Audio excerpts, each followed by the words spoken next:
Hi, my name is Karen, and I'll be talking about the origins of film around the 1800s. In the early 1830s, the principle of persistence of vision was discovered, which meant if the drawings of the stages of an action were shown in a fast succession, the human eye would be able to perceive them as a continuous movement. One of the first successful devices was invented by Joseph Patou in 1832. He invented what was known as the phanidoscope, a spinning cupboard disc that created an illusion of movement when viewed in a mirror. And in 1834, William George Horner invented the zoetrope, a rotating drum lined by a band of pictures that could be changed. Not long after, in 1839, a French painter named Louis Harquis Mandé de Daguerre perfected a positive photographic process known as the daguerreotype. And at the same year, an English scientist named William Henry Fox Talbot successfully demonstrated a negative photographic process that theoretically allowed unlimited positive prints to be produced. However, there would be no true motion pictures until live action could be photographed spontaneously. For the pioneer photographic process, this required a reduction in exposure time from an hour or so necessary to process the 100th and ultimately 1,000th of a second achieved in 1870. It also required the development of the technology of photographic series by British American photographer Edward Muybridge between 1872 and 1877.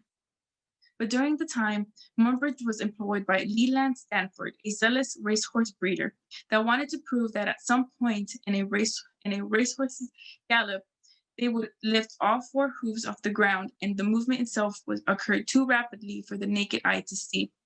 So Muybridge experimented with multiple cameras to take successive photos of the horses in motion.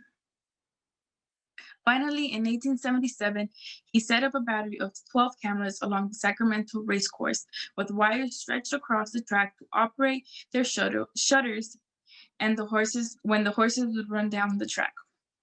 Their hooves would trip each shutter individually to expose a successive photograph of the gallop. When Muybridge mounted these images on a rotating disc and projected them on a screen through a magic lantern, it produced a moving picture of a horse in a full gallop as it had occurred. During 1876, a Frenchman, Emile Renaud, adapted the principle into a form that could be projected from a theoretical audience. He became the first animation entrepreneur. The first series of photographs to be taken by a single instrument were made by Annette Jules Murray in 1882. Murray invented the chronophotographic gun, a camera shaped like a rifle that recorded 12 successive photographs per second. In order to study the movement of birds in flight, because the motion was too rapid for the perception by the human eye. In 1887, in Newark, New Jersey, a minister named Goodwin developed the idea of using celluloid, a flexible, tough, and moldable material that is resistant to water, oils, and dilute acids, and capable of low cost production in many colors, as a base of photographic emulsion. George Eastman, an inventor and industrialist, had earlier experimented with sensitized paper rolls for still photography. He introduced the Kodak camera and later began manufacturing celluloid roll film as standard transparent film base in 1889, which was a very important development in cinematography. Meanwhile, Thomas Edison and W.K. Dixon started to develop the kinescope, a device which film moved past a light. Hello, my name is Jesse Garcia, and today I will be presenting to you Thomas Edison, the MPPC, and the rise of Hollywood. Like the films that have emerged from it, Hollywood origin itself has enough drama that it can be a feature film as well. And it all starts with one man, Thomas Edison, who has been described as America's greatest inventor, known for his incandescent light bulb, the phonograph, and the motion picture camera. His contributions today in cinema are still far-reaching even today.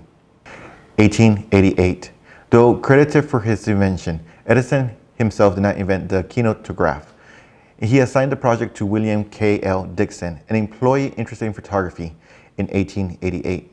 After studying the work of various European photographers who were also trying to record motion, Edison and Dickson succeeded in constructing a working camera and a viewing instrument which were called the kinetograph and the kinetoscope.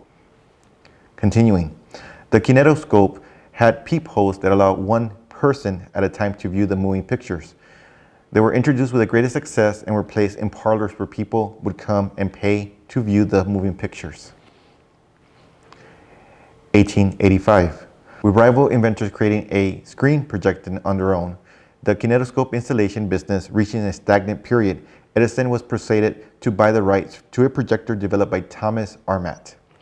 In 1896, Edison began to manufacture and market the machine as his own invention. The Vitascope was touted as Edison's greatest marvel, which led to the rise of Nickelodeon theaters across America. 1897. With early films becoming more of a novelty, French filmmaker Georges Méliès founded the Star Film Company and used stop-motion techniques to film several trick films, Le Voyage dans la Lune being one of his most famous films. 1900. Edwin S. Porter, a freelance projectionist heavily influenced by Méliès, joined the Edison Company as production head of the new Skylight Studio in New York. He is most known for The Great Train Robbery in 1903, where he learned to utilize dramatic editing. His contributions have helped film, which were viewed as animated photographs before, to be viewed as stories or narratives. 1903. Producers were selling prints outright, which was great for traveling exhibit, but that hurt the owners of the permanent sites. To help theater owners, Harry J. Miles and Herbert Miles opened a film exchange in San Francisco. The exchange functioned as a broker between the producers and the exhibitors, buying prints from the former and leasing them to the later for 25% of the purchase price. The exchange system brought distribution quickly caught on because it profited nearly everyone. 1904 to 1908. Independent distributors, exhibitors formed their own trade association, the Independent Film Protective Association, renamed to the National Independent Moving Picture Alliance, in an effort to combat the NPPC monopolistic efforts to control the film and cinema industry. In 1908, there were about 20 main motion picture production companies operating in the U.S., constantly fighting over business practices and patent rights. The most powerful among them was Edison, Biograph, Vitagraph, SNA, KLM, Selig Polyscope, Labuin, the American branches of French Star Film, and PAF, Faris, and Klein Optical, the largest domestic distributor of foreign films. They formed a trade agreement on September 9, 1908, and formed the Motion Picture Patents Company known as the Trust, also known as Edison's Trust. Continued. They pulled the 16 patents for moving picture technology and entered into an exclusive contract with Eastman Kodak Company for the supply of raw stock film. They sought to control every segment of the industry, therefore set up licensing systems for assessing royalties.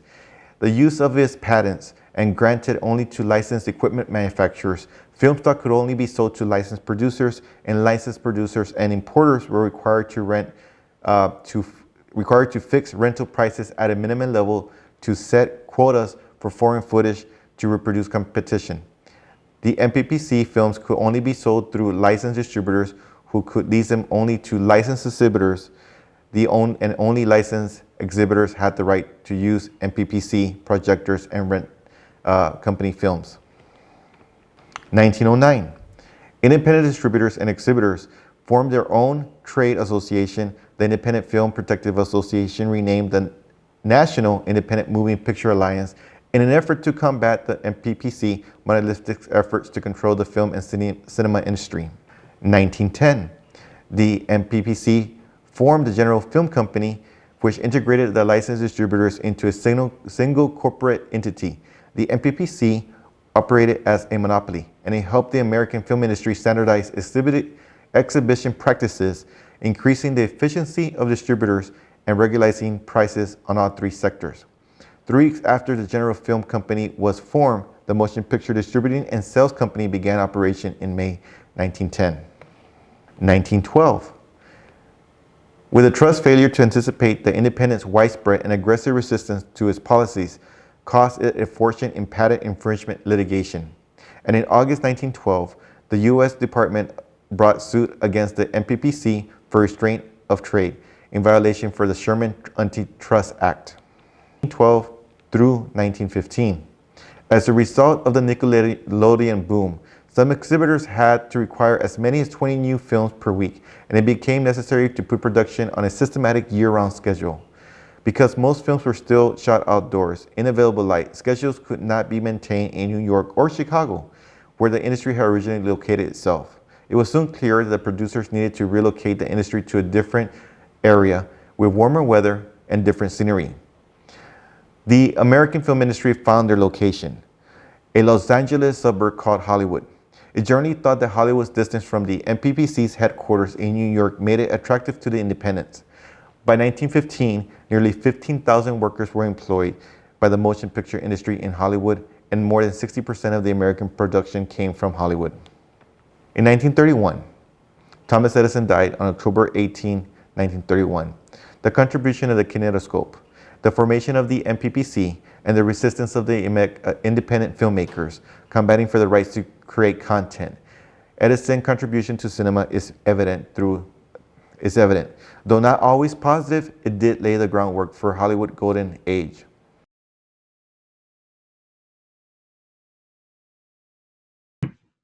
Hi, my name is Daniela Zedillo, and I will be talking about the golden age of Hollywood, which happened to be in 1915 through the 1960s.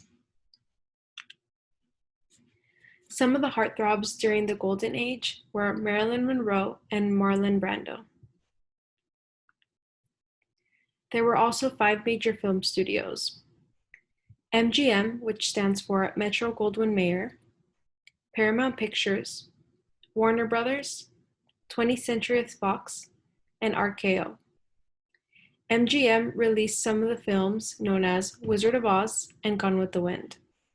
Paramount Pictures released The Sign of the Cross. Warner Brothers released The Public Enemy. 20th Century Fox released The Grapes of Wrath. And RKO released the 1933 version of King Kong. During the silent era, filmmaker David W. Griffith released The Birth of a Nation in 1915. It was a silent drama that set the tone for future films. This film was the first feature-length film that was produced in America. This meant that the movie was more than an hour long. In this case, the film turned out to be a total of 3 hours long. Other famous epics during the silent era were historical and religious, like Napoleon, which came out in the year 1927. The introduction of sound happened to be in the 1920s, during the Great Depression. In 1927, talkies became successful. What are talkies, you may ask? Talkies are movies with sound. In 1927, The Jazz Singer was released by Warner Brothers production studio. This was also a feature-length film.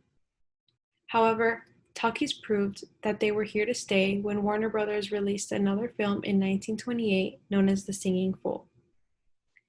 After sound was put in films, annual movie attendance increased dramatically in the United States from 60 million a week in 1927 to 90 million a week in 1929.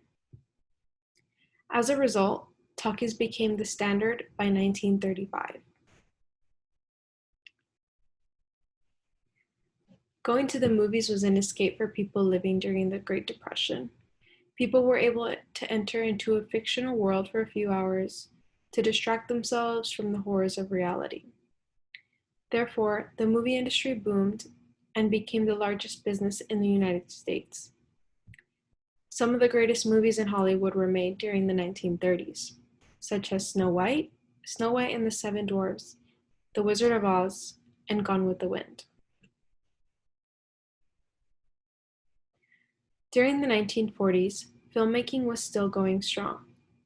Between the 1930s through 1945, close to about 8,000 movies were released in America.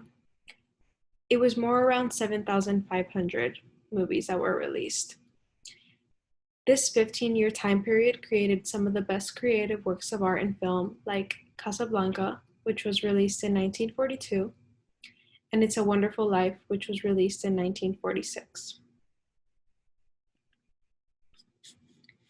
The end of the Golden Age happened to be during the late 1940s through 1960s. Television was one of the reasons that ended the Golden Age of Hollywood. I would say it was probably the main reason. From 1947 through 1953, more and more people began to move into the suburbs. This meant that they wanted to look for entertainment inside of their homes, which is why the TV came in at just the right time. People didn't want to drive through the cities and would probably have to drive long distances or with traffic involved. At-home entertainment was best. Another reason that ended the Golden Age was because of antitrust laws. According to the government, antitrust laws were violated by major film studios in the case between the United States versus Paramount Pictures in 1948. The Supreme Court forced studios to focus solely on production and distribution of films rather than own movie theaters as well. Thank you. Hello, my name is Kimberly Escobar, and today I'll be talking about the introduction into television.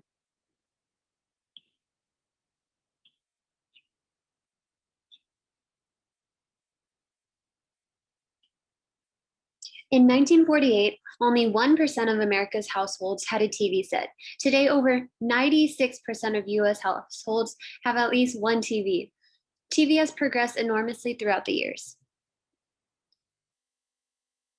1800s to early 1900s. At this time period, digital television did not yet exist. Instead, we were seeing the creation of mechanical television. Mechanical televisions worked by scanning images to then transmit to screen. The first person to create a mechanical television was a German inventor named Paul Nipkow. He called it an electronic telescope, and it worked by sending images through a rotating metal disc. 1927, the first electronic television. On September 7th, 1927, 21-year-old Philo Taylor Farnsworth transmitted the first TV picture. His system worked by capturing moving images using a beam of electrons. The first image ever transmitted was a simple line. Farnsworth later transmitted a dollar sign when someone asked him if they were going to start seeing dollars in this thing soon. 1920s to 1930s. The first TV sets in the US. In September 1928, John Baird's mechanical television set design became commercially produced. In 1938, we began to see digital television sets begin to be commercially produced for the public. The first TV stations in the US. W3XK was the first TV station to be introduced to America. The station first aired broadcast on July 2nd, 1928, and was created by Charles Jenkins. WRGB was another one of the first TV stations. This station is the only continuously running station since 1926 to the modern day. 1940s to 1950s. With the introduction of household TVs, stations were severely limited. This was due to an airwave spectrum, frequencies interfering with each other. Stations could only be on every other channel number. Around 1940, channels began to be assigned to geographic locations. So often only some cities would have channels while others did not. In 1948, the number of stations increased to nearly 100. However, persistent frequency interference issues led to the FCC placing a freeze on new station licenses from 1948 to 1952. In 1952, the technical issues began to get resolved. The freeze was lifted and almost 1,300 communities received adequate channel access. 1953, color television in America. The idea of color television traces back all the way to 1904, when a German inventor received a patent for his idea of color television. In 1925, Vladimir Zworykin created a conceptualized idea of a color television. However, all attempts to bring it to life failed. and the idea was overlooked for another 20 years. However, by 1946, during World War II, many people were tired of black and white television and were eager to create TV in color. The company CBS announced that they created a color television set. However, it was made for mechanical TVs only and was quickly made the national standard. A rival digital TV company named RCA argued that most people weren't able to use color as they had RCA televisions. RCA continued to try to create a digital color TV set. In 1953, it was announced that their television was better than CBS's. It was sold publicly the following year. Thank you. Hello, everybody. My name is Fernando Garcia, and today we're going to be talking about the 1990s and the transition to the 21st century. This time of cinema was filled with new advancements, and with the Cold War ending, themes seem to be coming to a peace. The most popular genre at this time, however, were movies about action and foreign terror. There was still also a big growth in family and friend movies, though, which was a great thing. We're going to get on to some important dates here. Yes. So in 1990, Kodak released the first CD player, which was great, and we moved from VHS to CDs. So we saw that whole VHS industry, kind of go down after this. And soon after that, we had DreamWorks, which is a movie company being formed in 1994. One of my favorite movies from this company is Shrek. Right after that, we have Pixar Toy Story, which was released in 1995, and it was the first full-length film completely animated by computer, which was awesome. I love animations. And 3 years after that, we have Pokemon, the first movie. It came out in 1998, and it was a great movie that had a huge impact in my life, and I'm pretty sure it did to a lot of this generation now. And yeah, that was, the 1990s. We're gonna get on to the 21st century here. Yes. The 21st century was filled with a lot of change in the way we watch films, and it rapidly advanced into quality. We have curved TVs and 4K and HD, everything, So yes, here are some technical advancements that improved cinema. In 2000, we had the DVR, the digital video recorder, which was, what it is. It allowed us to record our shows, skip commercials, pause TV, save all the movies we wanted, and it was great. And then in the 2000s also, we had HD TVs become widely available at prices that a lot of people could afford. And today, almost all homes have at least one HD TV, which is great. Here in the 2000s, sadly, we had the 9/11 and the Iraq War. These two events had a huge impact in movies, and we had over 200 films about these subjects throughout the 2000s. And, it took a big role in what we were watching, and it had a big influence in how we viewed the rest of the world and terrorism and the Middle East. And it was a sad time, but they made a lot of movies about it. And yeah, this movie right here on the screen, we had the World Trade Center. It was a film about 9/11 and two police officers that were in the disaster. It's a great movie, and rest in peace to everyone affected in that situation. After this, we got the expansion of 3D and IMAX releases, which were great. 3D is only hyped throughout certain times of the year, whenever a good movie like Avatar came out, and a lot of other 3D films came out at the same time. But it comes and goes with 3D stuff, because it came out in 1920s, but the 2000s was a big hype for 3Ds. And I remember watching movies like in 3D all the time throughout the early 2000s, but now nobody really watches them. And after this, we have the rise of streaming services. Netflix was founded in 1997, however, did not become big until the late 2000s. Netflix currently has 300 million subscribers and has had over 2,000 original films and shows.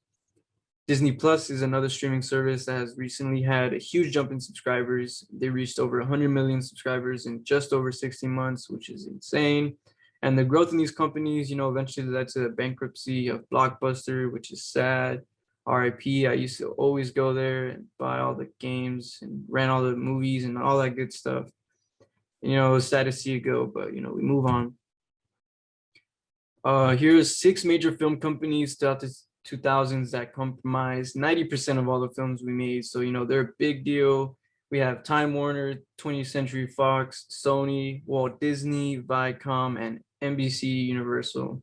You know, these companies are still around today. I'm sure you've heard of almost every single company here on this list. They dominate the industry, and you know, they basically, in a way, they pick and choose what we watch. You know, they pick the movies that can, you know, get all the advertisement. They have all the money to promote. They have all the money to make the movies they want. You know, they could hire all the people they want, and you know, it makes you kind of feel like they just, you know, in a way, pick and choose what we watch. But you know, it's great. They made some good movies too, though, so can't go wrong with that. And I think that's my last slide. I hope you guys enjoy my my presentation, and I hope you guys have a great day. Thank you guys.